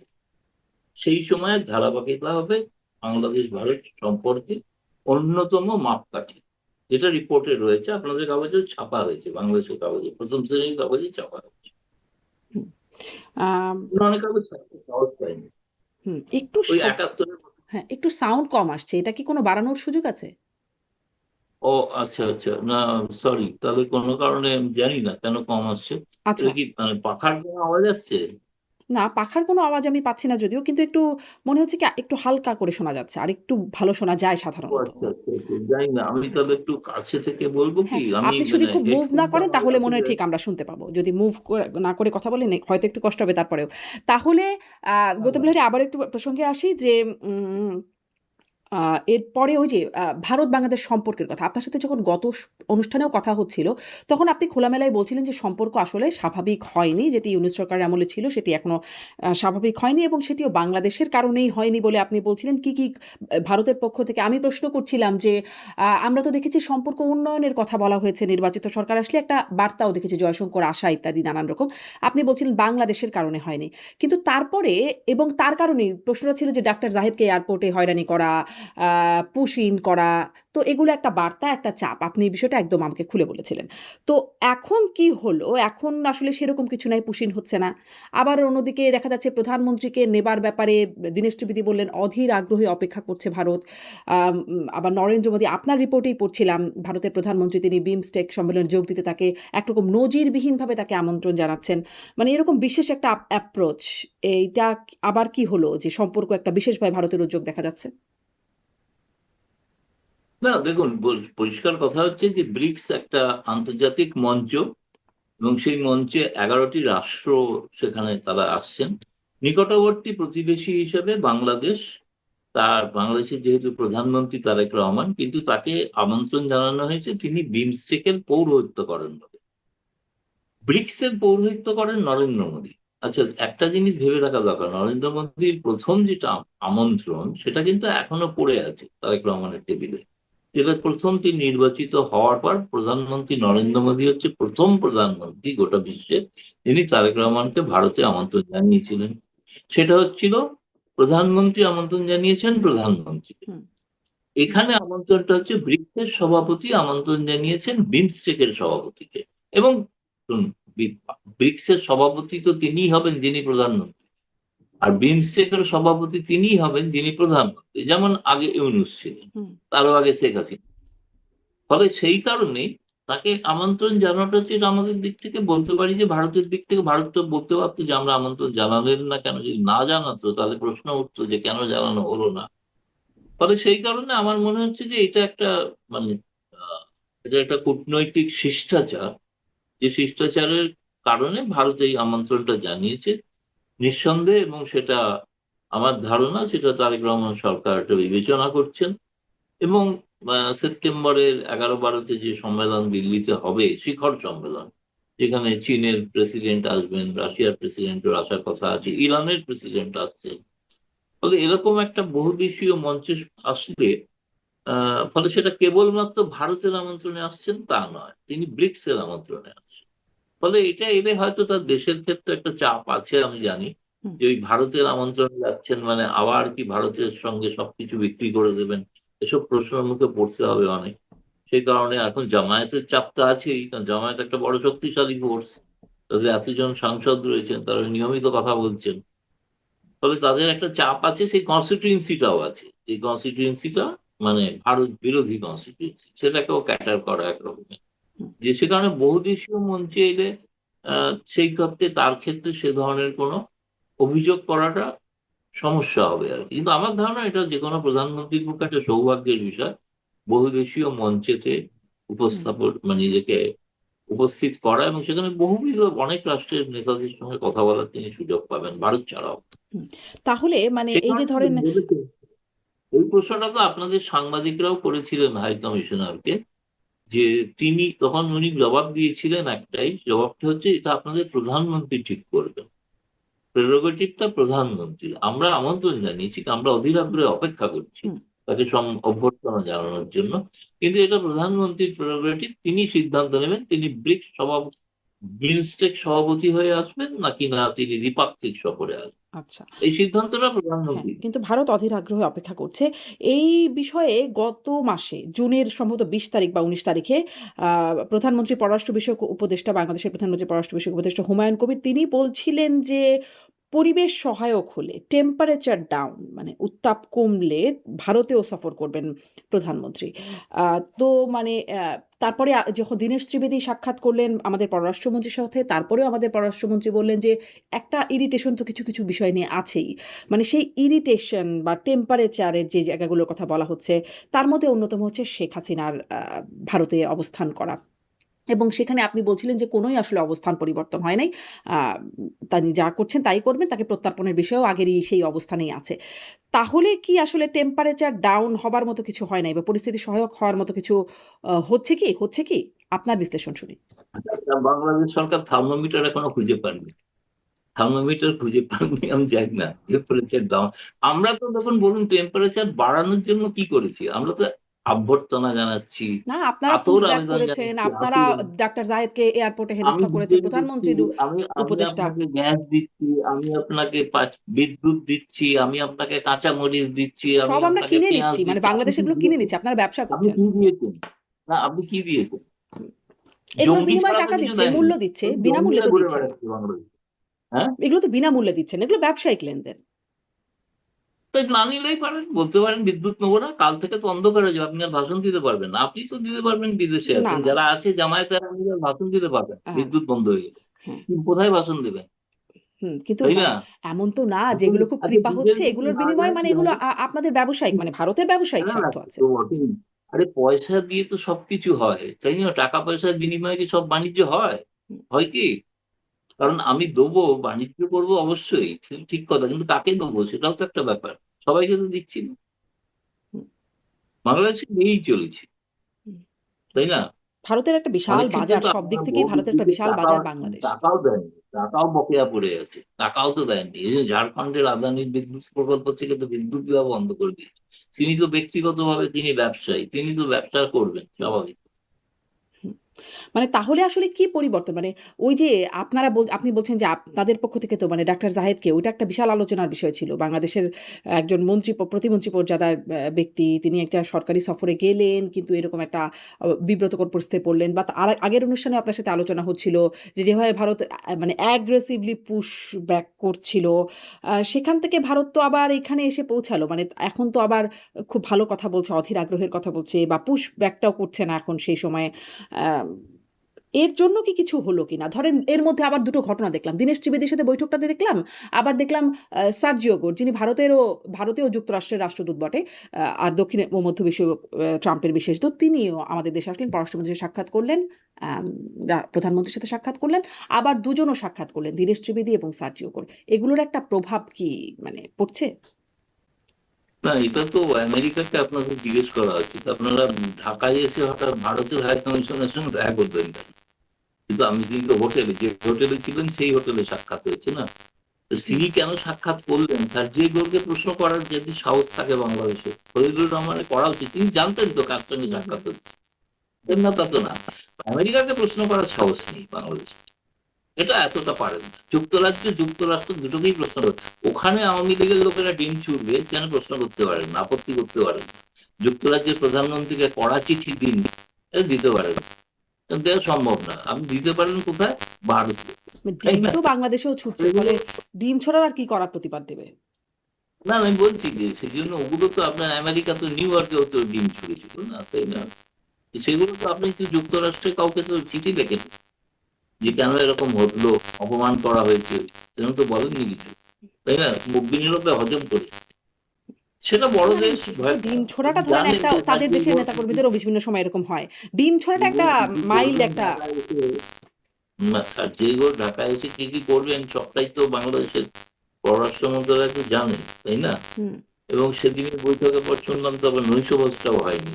কি খাবার পছন্দ হয়নি সার্জি গোরের, না কি হয়েছে বলতে পারবো না। নৈশভোজটাও বাতিল হয়ে গেল। বলা যায় না, ওখানে হয়তো শুটকি ফুটকি দিয়েছিলেন, তিনি হয়তো খান না শুটকি, তিনি চলে গেছেন হচ্ছে অন্য জায়গায় গিয়ে, হোটেলে ফিরে গিয়ে খেয়েছেন। আবার কেউ কেউ নানা রকম রটিও দিচ্ছে। আওয়ামী লীগের নেতাদের সঙ্গে নাকি গোপন বৈঠক করেছেন হোটেলে। আমার কাছে এরকম কোনো সত্যতা নেই, কোনো প্রমাণ আমি জানি না। ইউএসসিবিদিও জানি, ইউএসসিবিদির সঙ্গে তিনি বাংলাদেশের রাজনৈতিক পরিস্থিতি নিয়ে আলোচনা করেন, এটাও আমি জানি। এটাও আমি জানি তিনি জানতে চেয়েছেন কোন দলের কি অবস্থা, মানুষ কি ভাবছে সেটাও জানতে চেয়েছেন। দীনেশ ত্রিবেদী যতটুকু বুঝেছেন তিনি এই কদিনের মধ্যে সেটাও তাকে অবহিত করেছেন। এবং দীনেশ ত্রিবেদীর বক্তব্য হচ্ছে যে তিনি সার্জিও গোর তার খুব ব্যক্তিগত বন্ধু, আজকে বলে না, বহু পুরনো বন্ধু। হুম, এবং তিনি ঢাকা আসার আগে সার্জিও গোরের সঙ্গে দেখা করে গেছেন। এবং তারপরে তো সার্জিও গোর এসে তাকে এখানে এসেও মর্নিং ব্রেকফাস্টে দাওয়াত দিলেন, তিনি এলেন, কথা হলো। সেখানে ছিলেন, ওই আমেরিকার যিনি রাষ্ট্রদূত, তিনিও উপস্থিত ছিলেন হোটেল। ফলে বেশ অনেকক্ষণ লম্বা বাংলাদেশের রাজনৈতিক পরিস্থিতি এবং বাংলাদেশ, আমেরিকা এবং ভারত মানে আর্থিক উন্নয়ন প্রসঙ্গে কিন্তু অনেক আলোচনা হয়েছে বলে আমি শুনেছি। মানে মানে এর কিভাবে আগে ভারতে ধরেন সেই 2+2 বৈঠকে সেখানেও বাংলাদেশের নির্বাচন, বাংলাদেশের পরিস্থিতি নিয়ে আলোচনা হয়েছে। এখন আবার বাংলাদেশে এসে, মানে আগে ভারতে হয়েছে, এখন বাংলাদেশে এসে ভারত আর যুক্তরাষ্ট্রের এটা তো আপনাদের উচিত ট্রাম্পকে এক্ষুনি জিজ্ঞেস করা কেন এরকম করছে, এটা জিজ্ঞেস করা উচিত না ট্রাম্পকে, বা বাংলাদেশে যিনি রাষ্ট্রদূত তিনি তো হাতের কাছে আছেন, তাকে জিজ্ঞেস করবেই হবে যে হঠাৎ কেন এসে এখানে এসে ভারতের কার সঙ্গে দেখা করছেন, ভারতের একজন হাই কমিশনার, তার এখানে ভূমিকা কি, তার সঙ্গে কেন দেখা করছেন। আচ্ছা, ইন্টারেস্টিং হচ্ছে পররাষ্ট্র মন্ত্রণালয়ের ব্রিফিং আমি কিন্তু প্রশ্নটা করি, আমি প্রশ্নটা করি যে এরকম শুনলাম যে সার্জেই গোর হাই কমিশনারের সঙ্গে দেখা করেছেন, হঠাৎ কি ব্যাপার, কেন দেখা করেছেন? ওরা বললেন আমরা তো জানি না দেখা করছি, আমি পরে জেনে খোঁজ নিয়ে পরে জানাবো। এই পররাষ্ট্র মন্ত্রণালয় কিছু জানে না কেন, নাকি আসলে জেনেও কিছু বলে না? মানে আসলে ব্যাপারটা কি, জানে না কেন কিছু? মানে আপনার আগের এইটা তো প্রশ্নটাও ঠিক। আপনার সাথে আমার কথা হয়েছিল ওই যে হাদি হত্যাকাণ্ড নিয়ে মমতা বন্দ্যোপাধ্যায়ের বক্তব্য, আপনি বলছিলেন আপনি পররাষ্ট্র মন্ত্রণালয়কে জিজ্ঞাসা করবেন, যেহেতু আপনার রেগুলার কথাবার্তা হয়। আপনি গেছেন, জিজ্ঞাসা করেছেন, সেই ক্লিপটাও আমি দেখেছি, এবং তারপরে তারা বলেছেন এই বিষয়ে আমরা জানি না, জেনে জানানো হবে। এখনো বলছেন জানি না, মানে কিছুই যে জানে না পররাষ্ট্র মন্ত্রণালয়। সত্যি খুবই খারাপ অবস্থা, মানে কি আর বলবো, পাচ্ছি না কি বলবো, মানে আচ্ছা, আবার প্রশ্ন করবো, পরের আচ্ছা। বার আবার প্রশ্ন করবো, যে বলেছিলেন মানে জেনে আপনি বলছেন আমরা কেন প্রশ্ন করি না, আর আপনারা আসলে প্রশ্ন যেটা না করেন আমি কিন্তু যেটা উত্তর পান না। বুঝেছি যে না, এটার একটা কূটনৈতিক ব্যাখ্যা আছে। কূটনৈতিক ব্যাখ্যাটা হচ্ছে সার্জেই গোরের এই প্রোগ্রামটা ঘোষিত প্রোগ্রাম ছিল না, এই দীনেশ দিদির সঙ্গে দেখা করার, কিন্তু সবাই যার জানতেন। জন্য তিনি যতগুলো সাক্ষাৎ করেছেন সবগুলো টুইট করেছেন, কিন্তু দীনেশ দিদির সঙ্গে সাক্ষাৎকারটা তিনি টুইট করেননি। সেই জন্য ভারতের পররাষ্ট্র মন্ত্রী আমাদের বলছে কোনো তো রেকর্ড নেই বৈঠকটা হয়েছে, এটা বলছেন বাংলাদেশের মিডিয়া চেপেছে, হুম। তাদের এজেন্সি চেপেছে, যেটা বুঝলাম, কিন্তু আমাদের কাছে প্রমাণ কি যে তিনি চেপেছেন, তিনি কিছু বলেছেন, সার্জেই গৌর কোথাও তিনি বলেছেন টুইট, বা দীনেশ ত্রিবেদী টুইট করেছে, দুজনে কেউই করেননি, অথচ দুজনেই বৈঠক করেছেন। কিন্তু আমি জানি, আমি আবার সরাসরি হাই কমিশনারকে একটা প্রশ্নও পাঠিয়েছি হুম। যে মনে হয় আপনাদের মিটিংটা খুব ভালো হয়েছে, উনি একটা স্মাইলি আমাকে পাঠিয়েছে, আর কিছু বলেনি। আচ্ছা, আচ্ছা, আচ্ছা। কিছু, মানে তার মানে ভেতরে আসলে কি হলো খুব বেশি জানবার কোনো কলকাতায় সুযোগ নাই। কলকাতায় কলকাতায় গেছেন, তারপরে কলকাতায় গেছেন, এখন কলকাতা থেকে বোধহয় ব্যক্তিগত কাজে কলকাতায় গেছেন, মানে অনেকদিন চলে আসার পর অনেক কাল তার তো ওখানে নানা রকম একটা তার সংসার টংসার কি সব কলকাতায় ছিল, বলে সেসবের কিছু কাজে গেছেন, আবার বোধহয় আজকে রাতে বা কালকে সকালে আবার টাকা ফিরে যাবেন। আচ্ছা। আর আমি ভেবেছিলাম যে তিনি বোধহয় পররাষ্ট্র মন্ত্রণালয়ের সঙ্গে কোনো আলাপ আলোচনা করতে এসেছেন, হয়তো দিল্লি আসবেন, দিল্লি এসে দেখা হবে, কিন্তু আমি পরে খোঁজ নিয়ে জানলাম না, তিনি যদি পররাষ্ট্রমন্ত্রী বললো না উনি তো দিল্লি আসেননি, আর আমরাও ডাকিনি, উনি ওনার ব্যক্তিগত কাজে কলকাতায় গেছেন। আচ্ছা। আরেকটা প্রসঙ্গে একটু যাই। মানে ওই যে রেকর্ডের কথা বলছেন, যেখানে রেকর্ড আছে সেটা আপনারা, মানে ভারত সরকার দেখছে না। ওই যে টুইট করে নাই বলে, রেকর্ড নাই বলে জানে না। আর এখানে মানে আওয়ামী লীগের ক্ষেত্রে শেখ হাসিনার যাবতীয় রেকর্ড আছে, অফিসিয়াল ফেসবুক পেজে অনেক বক্তব্য আছে, কিন্তু সেগুলো আবার ভারত সরকার দেখে না। ওটা ঘরোয়া বা ভার্চুয়াল বলে ওটা। মানে ভালো, প্রশ্ন করেও কতটুকু জানা যায় সেটাই হচ্ছে, মানে গণমাধ্যম কতটা উদ্ধার করতে পারছি আমরা, সেটাই হচ্ছে একটা জায়গা। এখন একটু শুনি যে ভারত, মানে শেখ হাসিনা যিনি ঘোষণা দিয়েছেন ডিসেম্বরে তিনি ফিরবেন, আগেও ফিরতে পারেন বলে আলোচনা হচ্ছে। সেখানে আসলে ভারতের অবস্থান কিছু আছে কিনা? যেমন শেখ হাসিনা যখন গেলেন, তখন বাংলাদেশ থেকে তাকে বাংলাদেশের মানে হেলিকপ্টার, সেনাবাহিনীর বিমানে তিনি গেলেন, করে গেলেন তিনি সেখানে, কিন্তু সামরিক বিমানে। কিন্তু ভারত অ্যারেঞ্জমেন্ট ছিল, ভারত তাকে রিসিভ করলো, বা তার সেই পুরো গ্রিন সিগন্যালেই সেখানে গেল। এখন আসলে ভারতের ভূমিকা কি হবে আসার ক্ষেত্রে, যখন তিনি বলছেন ডিসেম্বরে ফিরবেন, আত্মসমর্পণ করবেন?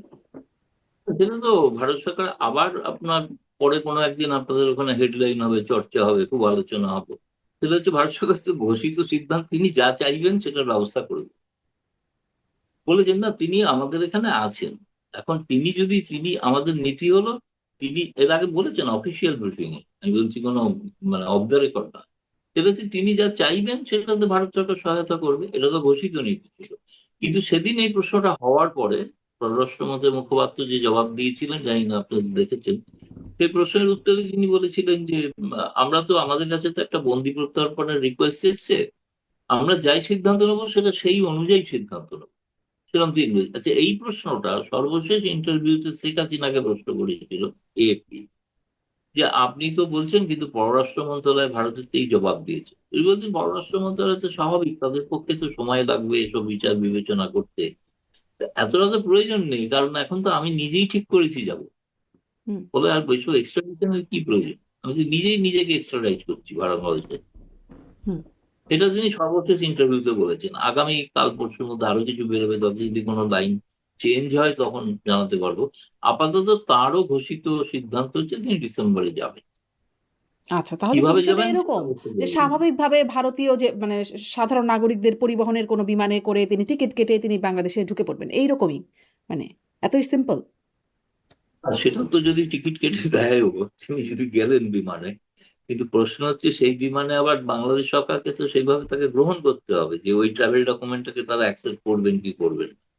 সেটা নিশ্চয়ই যাওয়ার আগে একটা দুদেশের সরকারের মধ্যে আলাপ আলোচনা হবে, যেমন তিনি যখন ঢাকা ছেড়ে ভারতে এসেছিলেন তখন দুদেশের সর্বোচ্চ স্তরে, সেনাবাহিনীর সর্বোচ্চ স্তরে আলোচনার পর সিদ্ধান্ত হয়েছিল।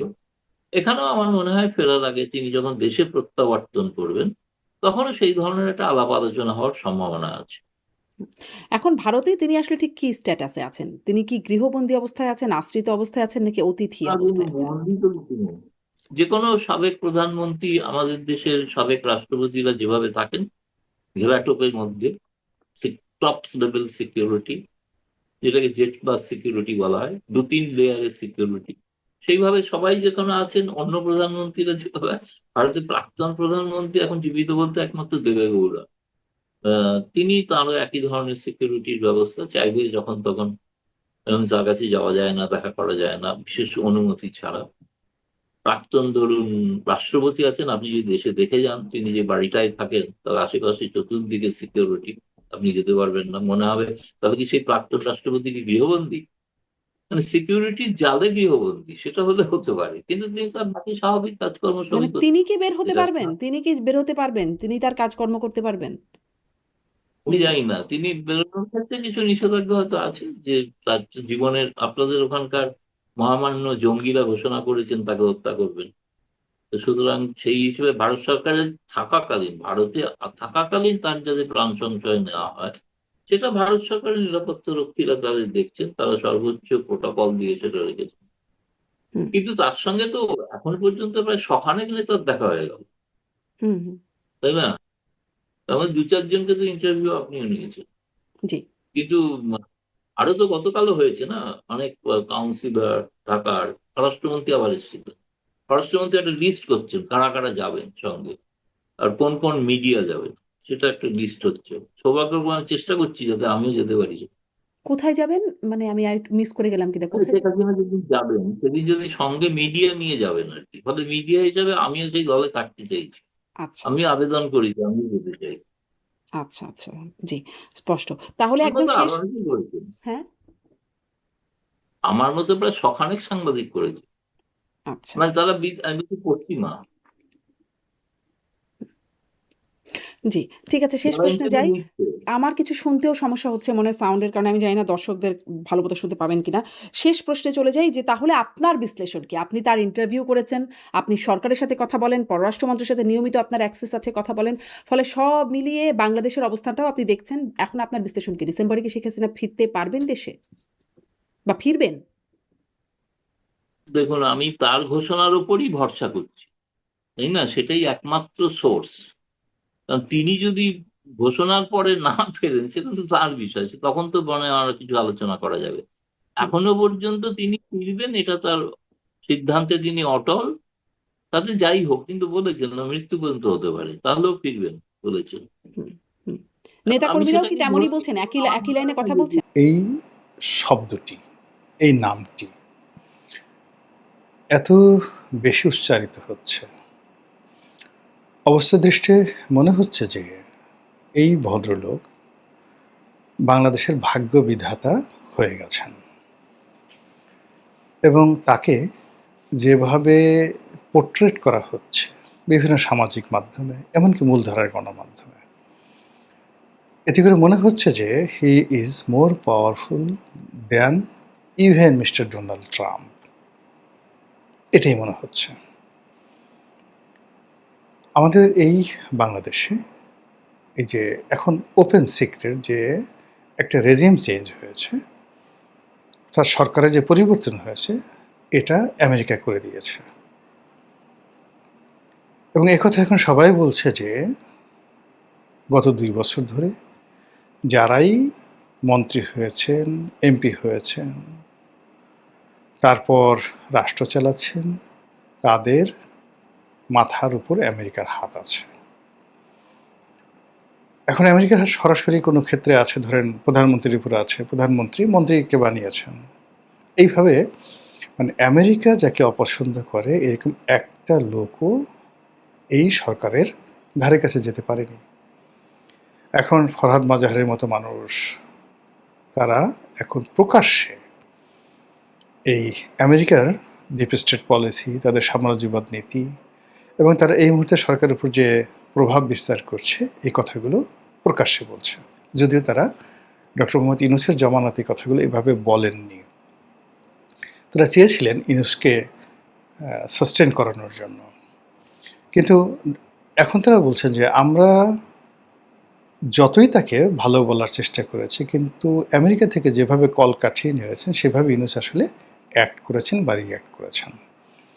আবার তারা এখন বলার চেষ্টা করছেন এই গ্রুপটি, জনাব ফরহাদ মাজাহার এবং তার সঙ্গে তার যারা ভক্ত মুরিদান রয়েছেন, তাদের বক্তব্য হলো জনাব তারেক রহমান সাহেব is a extended version or element of doctor Mohammad Yunus, nothing more. এটা ইউনূস প্লাস গভর্নমেন্ট, এটা আমেরিকা ডিপ স্টেট ভার্সন 2, এইভাবে তারা বলার চেষ্টা করছেন। তো সেই কারণে বারবার এই সার্জিও গোরের কথাগুলো আমাদের সামনে চলে আসছে।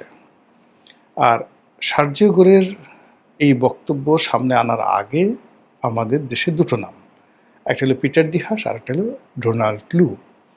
তার মধ্যে মিস্টার ডোনাল্ড লু, তিনি বাংলাদেশের রেজিম চেঞ্জ করেছেন, পাকিস্তানের রেজিম চেঞ্জ করেছেন, শ্রীলঙ্কার রেজিম চেঞ্জ করেছেন এবং এটা মানে ক্লাইভকে যেভাবে পাক ভারত উপমহাদেশে ইতিহাসের একজন পট পরিবর্তনকারী, আপনি যেভাবে বলেন না কেন, পট পরিবর্তনকারী হিসেবে বিবেচনা করা হয়, তার চাইতেও মিস্টার ডোনাল্ড লু আমাদের এই পাক ভারত উপমহাদেশে তার এই রেজিম চেঞ্জের পলিসির কারণে অমর হয়ে থাকবেন।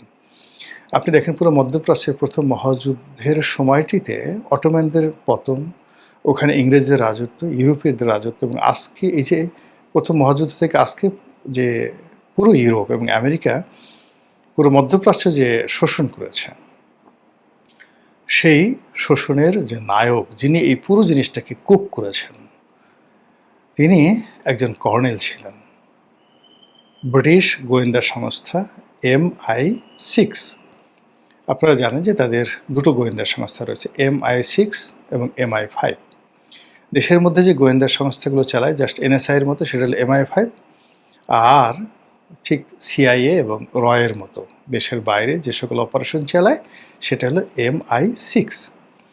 তো এরকম MI6 এর একজন কর্নেল, তিনি একেবারে 10 বছর মরুভূমিতে গিয়ে মরুভূমির একেবারে রীতিমতো হুজুর হয়ে গেলেন, মুসলমানের মধ্যে মিশে গেলেন এবং এত ভালো আরবি জানতেন যে বেদুইনরা, বড় বড় বেদুইন গোত্র, মানে তাদের সাথে তাদের সম্পর্কটা হয়ে গেল।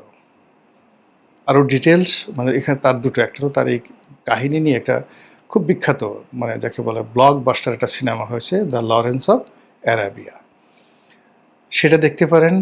আর তার কাহিনী বর্ণনা করে বিখ্যাত রোড টু মক্কা একটা বিখ্যাত বই আছে, এই বইতে আবুল আসাদ যিনি লেখক, তিনি এই চমৎকারভাবে লরেন্স অফ অ্যারাবিয়ার কাহিনী বর্ণনা করেছেন। তো এই লরেন্স অফ অ্যারাবিয়াকে নিয়ে যেভাবে চলচ্চিত্র হয়েছে, আগামীতে দেখবেন যে এই ডোনাল্ড লুকে নিয়ে এরকম চলচ্চিত্র হবে। একটা তিনটা গভর্নমেন্টকে রীতিমতো ফেলে দিয়েছেন, 4টা গভর্নমেন্টকে, পাকিস্তান, শ্রীলঙ্কা, নেপাল, বাংলাদেশ, 4টা দেশে রেজিম চেঞ্জ করে ফেলেছে একজন লোক, ডোনাল্ড লু। It's not a matter of joke. তো এই কারণে কি হলো যে ডোনাল্ড লু একজন উপমন্ত্রীর পদমর্যাদা সম্পন্ন ছিলেন এবং প্রেসিডেন্টের সঙ্গে তার কোনো রিলেশন ছিল না, অর্থাৎ মিস্টার জো বাইডেনের সঙ্গে তার ওইরকম কোনো রিলেশন ছিল না আদার দ্যান ফর্মাল রিলেশন।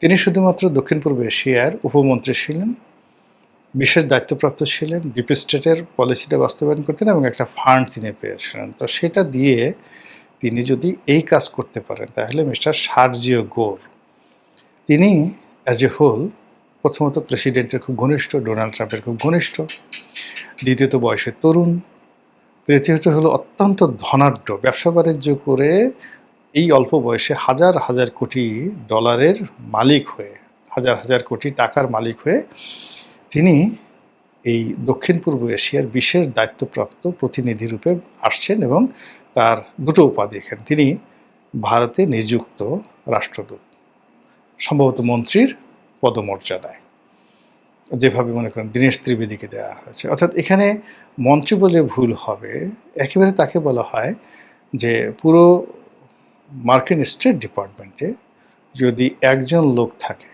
যার সঙ্গে ডোনাল্ড ট্রাম্পের 1-to-1 রিলেশন, টেলিফোনে কথা বলতে, তার সাথে দেখা করতে, কখনো তাকে কোনো প্রোটোকল মেনটেন করতে হয় না, তিনি মিস্টার সার্জিও গোর। তো সেই সার্জিও গোর প্রথম দায়িত্ব ভারতের রাষ্ট্রদূত, দ্বিতীয় দায়িত্ব হলো এই দক্ষিণ পূর্ব এশিয়ার দায়িত্ব। ফলে তাকে মনে করা হচ্ছে ফাদার অফ ডোনাল্ড লু। ডোনাল্ড লুর সে father. Donald Lu regime change করে গেছে, কিন্তু চেঞ্জ করা রেজিমে আপনার সাম্রাজ্যবাদী নীতিগুলো প্রতিষ্ঠা করা, যেমন রবার্ট ক্লাইভ রেজিম চেঞ্জ করেছেন, কিন্তু এখানে মৌলুজ ভিত্তি তিনি করেছেন লর্ড ওয়ারেন হেস্টিংস। সেই লর্ড ওয়ারেন হেস্টিংস যিনি কোম্পানির শাসনের একটা প্রথম গভর্নর জেনারেল, প্রথমে গভর্নর হয়ে আসছেন, তারপরে গভর্নর জেনারেল হয়ে আসছেন, 2 দফা, লর্ড ওয়ারেন হেস্টিংস। তো সেই দিক থেকে যদি ডোনাল্ড ট্রাম্পকে আপনি ক্লাইভের সঙ্গে তুলনা করেন তাহলে মিস্টার সার্জিও গোরকে আপনি তুলনা করতে পারেন ওয়ারেন হেস্টিংস, যিনি আমেরিকান যে পলিসি সেটাকে বাণিজ্যতে রূপ দেওয়া। আমেরিকান যে পলিসি, সেই পলিসি যেহেতু তার তাবেদারি সরকারগুলো এখন এই সকল দেশে আছে, ফলে এই সরকারের উপরে আমেরিকার মিলিটারি পলিসি, সামরিক পলিসিগুলো চাপিয়ে দেওয়া। এখানে আমেরিকার যে কৌশলগত দিকগুলো রয়েছে, কৌশলগত দুটো দিক আছে। প্রথম দিক হলো যে স্থল কেন্দ্রিক, ভূতাত্ত্বিক, মানে ভূমি সংক্রান্ত যে তত্ত্ব এবং ওটাকে ভূরাজনৈতিক। আর এটা হলো ব্লু পলিটিক্স, মানে সমুদ্র জল, যেটাকে অনেকে মানে সেই ব্লু ইকোনমি বলে, সেই ব্লু ইকোনমির ক্ষেত্রে হলো ব্লু পলিটিক্স। তো জিও পলিটিক্স মানে ভূমি থেকে ভূমি, আর এটা হলো ব্লু পলিটিক্স। তো এখন ব্লু পলিটিক্স হলো এখানে ইন্দো প্যাসিফিক, তাদের যে কৌশলগত ইন্দো প্যাসিফিক যে তাদের প্রযুক্তি রয়েছে, অর্থাৎ প্রশান্ত মহাসাগর থেকে আটলান্টিক, প্রশান্ত মহাসাগর, প্রশান্ত মহাসাগর থেকে ভারত মহাসাগর, ভারত মহাসাগর হয়ে মালাক্কা যাকে বলা হয় প্রণালী হয়ে যেটা বে অফ বেঙ্গলে ঢুকেছে, এই পুরোটা হলো তাদের জন্য একটা রাজনীতি। এখন ভূ রাজনীতিতে তারা বাংলাদেশে একটা করিডোর চাচ্ছে, সেন্ট মার্টিনে তারা একটা ঘাঁটি করতে চাচ্ছে, মায়ানমারে তারা একটা খ্রিস্টান রাষ্ট্র করতে চাচ্ছে আন্ডার দ্য বার্মা অ্যাক্ট। আর তাদের যে প্যাসিফিক কমান্ড ছিল, সেই প্যাসিফিক কমান্ডটাকে এনে তারা ইন্দো প্যাসিফিক করলো। ইন্দো প্যাসিফিককে বাদ দিয়ে এখন তাদের বে অফ বেঙ্গল, তাদের যে কৌশলগত ব্লু পলিটিক্স, সেখানে চলে আসছে। অর্থাৎ তারা সমুদ্রে তারা আধিপত্য চায় এই অঞ্চলে, এবং আধিপত্য করতে গিয়ে তারা চীনের সঙ্গে কন্ট্রাডিক্ট করতে চায় না, ভারতের সাথে কন্ট্রাডিক্ট করতে চায় না। আর কন্ট্রাডিক্ট করতে না গেলে তাহলে এই বে অফ বেঙ্গলে তারা বাংলাদেশের জলসীমা এবং মায়ানমারের জলসীমা, আমরা যেহেতু চুদু মাকড়া পার্টি, আমাদেরকে কান মূল্যেও আমাদের কিছু করার নেই। ফলে আমাদের যে মহীসোপান আছে, আমাদের যে বঙ্গোপসাগরের যে অঞ্চলটুকু আমাদের কর্তৃত্বে আছে, আমাদের এবং মায়ানমারের, এই জায়গাতে তারা মাতুব্বরিটা করতে চায়। এবং এই পুরো কাজটা করার জন্য সর্বময় ক্ষমতা দিয়ে পাঠানো হয়েছে সার্জিও গোরকে। আপনি বুঝতে পারছেন ব্যাপারটা তার গুরুত্বপূর্ণ জায়গাতে। অর্থাৎ কাজ হয়ে গেছে। এখন এখানে যেখানে মিলিটারি পাঠানো দরকার মিলিটারি, যেখানে ব্যবসায়ী পাঠানো দরকার ব্যবসায়ী, যেখানে ধর্ম কর্মের ব্যাপার সেখানে আপনার যাজকরা আসবে। As a whole British East India Company Lord Warren হেস্টিংসের জমানাতে যেভাবে এসেছিল, যেভাবে তারা সিভিল সার্ভিস করেছিল, যেভাবে তারা মিলিটারি সার্ভিস করেছিল, যেভাবে তারা ইংরেজি ভাষাটাকে এখানে বুঝিয়ে দিয়েছে, ঠিক সেম কাজটা এখন সার্জিও গোরের মাধ্যমে করার জন্য মিস্টার ডোনাল্ড ট্রাম্প তার সবচেয়ে পছন্দের একটা মানুষকে ভারতের রাষ্ট্রদূত করেছে। এখানে আমি আগের যে অংশটুকু আলোচনা করি সেটিকে যদি আপনি দেখেন, তো তাদের ফার্স্ট প্ল্যান হলো বে অফ বেঙ্গল। এখান থেকে তারা সোজা চলে যাবে মালাক্কা প্রণালীতে, যেটা ইন্দোনেশিয়ার মধ্যে আছে। ইন্দোনেশিয়া দুর্বল একটা রাষ্ট্র,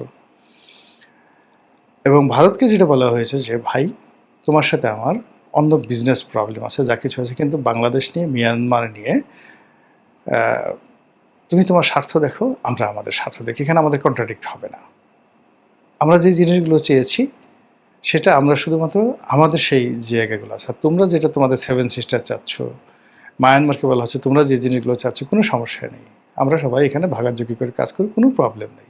প্রবলেম হবে চীনের, ফলে চীন তোমাদেরও শত্রু, আমাদেরও শত্রু। তো এই জিনিসগুলোর যাতে একটা ডিপ্লোম্যাটিক চ্যানেল চমৎকারভাবে চলে, এই জন্য একেবারে বিশ্বস্ত একজন লোক মিস্টার সার্জিও গোরকে দিল্লিতে পাঠানো হয়েছে। এখন সার্জিও গোর বাংলাদেশে আসার আগে তার বহু টিম, গোয়েন্দা team, military team, FBI team, বহু টিম বাংলাদেশে হয়তো আসছে, আমরা পেপারে দেখেছি বা মানে বিভিন্ন সামাজিক মাধ্যমে দেখেছি, একটা পাসপোর্ট সহ বলে দিয়েছে অমুক লোক এত তারিখে এয়ারপোর্ট থেকে এসে সার্জিগর আসার আগে ওয়েস্টিনে উঠেছে, তার ডেজিগনেশন নেই। তারপরে সাবেক সিআইএর এত বড় কর্মকর্তা বাংলাদেশ, তো দূরের কথা ভারতও কখনো আসে না, সেই কর্মকর্তাও বাংলাদেশে এসে এখন পর্যন্ত আছে কিনা আমি জানি না। তো এরকম ঘটনাগুলো ঘটেছে। তো সেই সার্জিও গোর এসে তারপর প্রধানমন্ত্রীর সাথে দেখা করেছে, খলিলুর রহমান সাহেবের দেখা করেছে, কেউ কেউ বলে আওয়ামী লীগের নেতাদের সাথে, একজন নেতার সাথে দেখা করেছে, আরও অনেক বৈঠক হয়েছে, হয়তো গোপন বৈঠক হয়েছে সেই মার্কিন রাষ্ট্রদূতের বাসায়। এবং এখনও তাদের যে সিক্রেট সার্ভিস যেগুলো সামনে চলে আসছে, সেখানে তারা এমন অনেক কিছু করতে পারে যেগুলো আমরা কল্পনাও করতে পারি না।